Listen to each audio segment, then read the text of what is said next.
sense though, because obviously within those 2 days we've had a couple things unfold already. We've had well, something going on in Kenosha, Wisconsin right now that has found its way to bleed over into the rest of, the state and the whole country. Essentially, the shooting of Jacob Blake and kind of what went down with it. And first of all, let me get your initial reactions and your thoughts on when that actually started happening.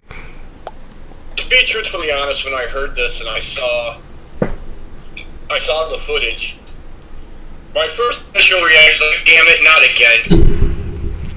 That was my first initial reaction, because I am sick of seeing things like this. Yeah. And I don't like the way the media covers it and portrays it. Yeah. And one of the first things they do when something like this happens is the first thing you do is you got to bring up the quality of the character and the arrest record and things like that. And to me, it's like, that may be so.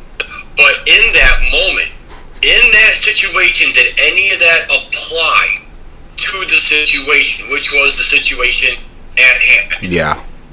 Yeah. And I saw the video footage, and the only video footage that's been circulating is what the neighbor caught. Yeah. Because Kenosha Police Department don't have body cams.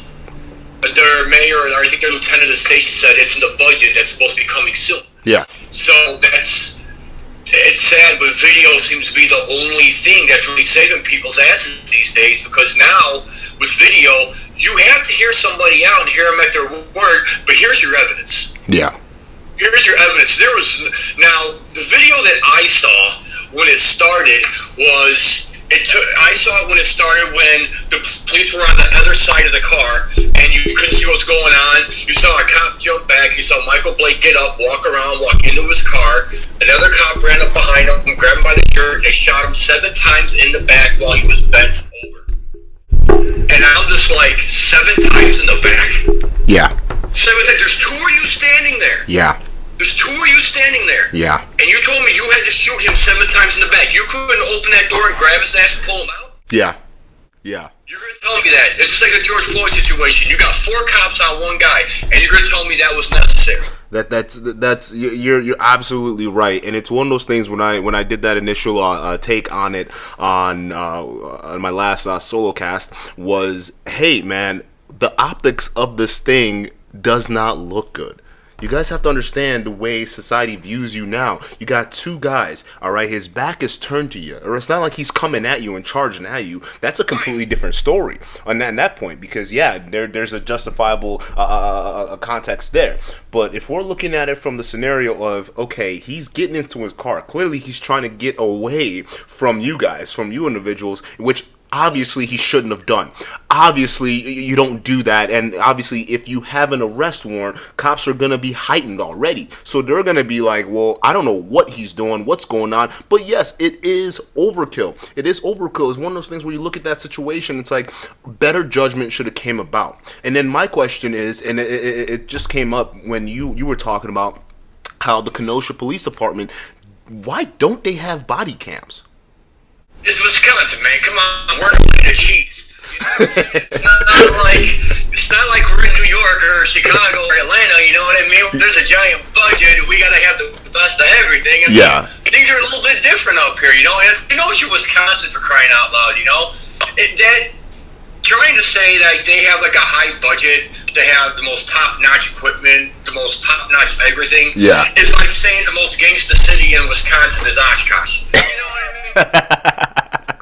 No, that's true. That's very true. And that's the one thing, because and obviously now there are new reports coming in of what's going on. Now it turns out that, hey, maybe this guy was actually combative with the officers prior to that videotape that we've seen, right? And the one you've seen and we've seen from the neighbor's perspective filming it. So it's one of those things where it's like, this is where that instance when we talk about how body cam protects, not just the law enforcement, but it also protects the civilians too as well. Having that turned on from the moment you guys, those officers interacted with that individual or even walked in that interaction, that could have told a completely different story. And maybe that dealership that got burned down maybe that could have been that could have been avoided. Maybe all of this could have been avoided. And people to say, hey, maybe this guy was fighting with the cops, and hey, maybe they did attempt to use the taser. Maybe they did attempt to subdue him,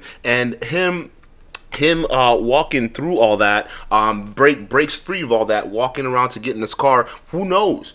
Who knows? But that's one of the things where if they had the body cam there, that could have basically helped mitigate what went on. Now we're in a state of emergency in Wisconsin, right? Everyone doesn't know. They don't know what the heck's going on. No one knows what to do at this point, and it's like George Floyd erupted all over again.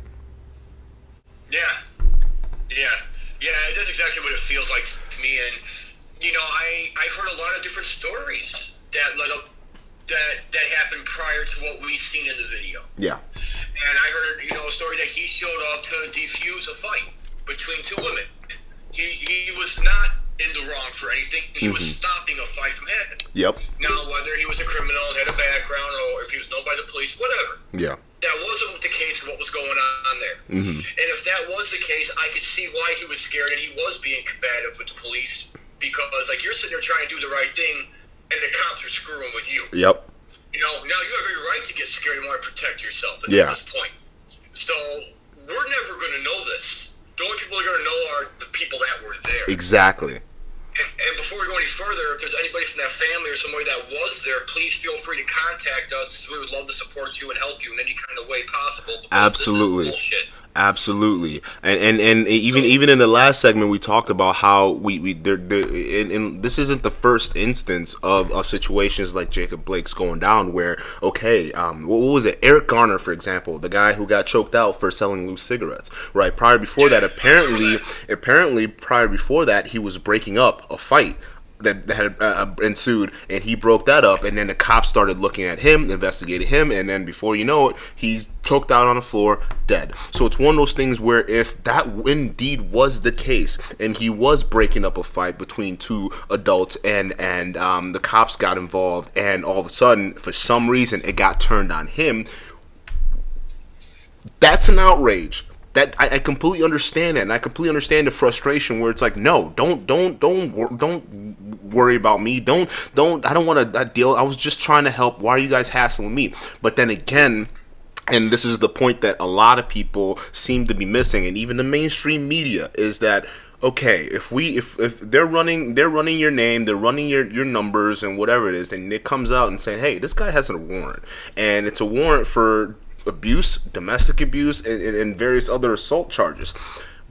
What do you got to also understand, okay, because I'm trying to get into the mind of Jacob Blake and how I would behave, and obviously I'm not him, but it's one of those things where if you're calm and you're thinking about it, if I know that I have some skeletons in my closet and the cops are involved and my kids are in the car, because my thing is about the kids at this point, right? The terrible judgments the officers had in terms of firing the weapons where civilians are around, that shouldn't be part of your that's not part of your training, okay? That you don't fire off where they're innocent people around and not even taking clear stock of the situation, knowing that there are 3 children in that car. So going back to Jacob Blake, you knowing that 3 of your kids are in the car, what are you doing? What are you doing? Yeah. Keep those guns, keep those cops as far away. In fact, just say, hey, look, I got stuff going on right now. I get what's going on. This is what was happening. I got kids in the car. Can we please do this with the guns down? Try something. Right. But escalating to the point where he put his kids in danger. If we're being honest at this point, right? And the cops also should have had a lot more sense firing 7 shots in the back of the person. 7 shots in front of the kids. Now, another thing that's being taken away is how are they gonna come out viewing this? The kind of the mentality they're gonna have in terms towards law enforcement now. Oh, they just witnessed law enforcement trying to kill their father 7 times. Right. And I think it boils back down to something that's always said. It's like racism and ignorance isn't something you're born with. Yes. This is something you're taught. This is something that you learn. Yeah. And in a situation like this, I understand why the kids are going to have a disdain and a dislike for the police. Yeah. For things like this. Yeah. Now I'm not an officer. Never have been, never will be, and I was never in Michael Blake's shoes. And I can only imagine how much time you have to think in a split second in a situation like that. Absolutely. You know, but there was, as I said before, there were two cops on him.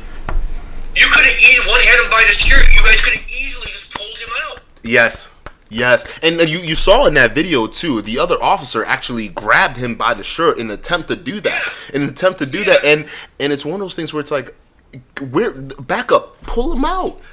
The moment he had his back turned to you, to me, if someone has their back turned to me, you're not a threat. At that point, you're moving away from me. Your back's turned to me. As long as you're not coming forward with whatever is going on, you're not a threat. So I'm gonna holster my weapon and bum rush you. Probably, I don't care if I knock you into the car. Okay, you're done. You're on the ground. Let's make it happen.